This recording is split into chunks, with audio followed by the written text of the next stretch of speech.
বউ তাহলে গেলাম, নিজের যত্ন নিও। ঠিক আছে মা গেলাম। ভালো করে থাকিস। ঠিক আছে বন্ধু, মাকে আর বউকে দেখি। আরে বন্ধু তুই যা চিন্তা করিস না, নিজের বউর মতো করে দেখবো। কি বললি? মানে নিজের বৌদির মতো করে দেখবো। আরে তুই যা যা যা, নাহলে ওইদিকে টেনশন দিবে। যা তুই যা। টাটা টাটা বন্ধু। মালটা গেল, ভালো হইলো, এখন মজা মারার সুবিধা হবে। চলো বাবু ঘরে যাই। এই তুই কেন মোর বেটা বউ কর? কাকিমা আপনি ভুল শুনেছেন, আমি বৌদি বলেছি, বউ বলি নাই।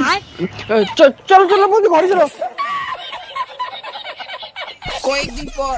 বউ কি করো? কিছু না, ঘরের মধ্যে শুয়ে আছি। বলছি তোমার একা থাকতে অসুবিধা হচ্ছে না তো?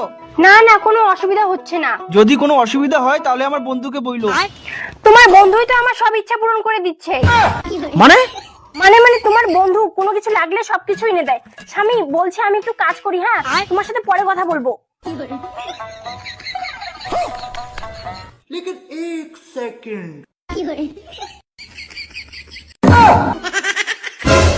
এই তুই বৌমার ঘর কি করিস? ও কাকিমা, বন্ধু কল করছে তো, বৌদির সাথে কথা বলাই দিলাম। ফোন করে রাখিস, তোর গালে ফ্রি লোকেশন দা। ও কাকিমা এলিয়া পান খাসুন তো, পানির দাগ করছে। ওইটা না বুঝুনি, কিন্তু তোর প্যান্ট খোলা কেন?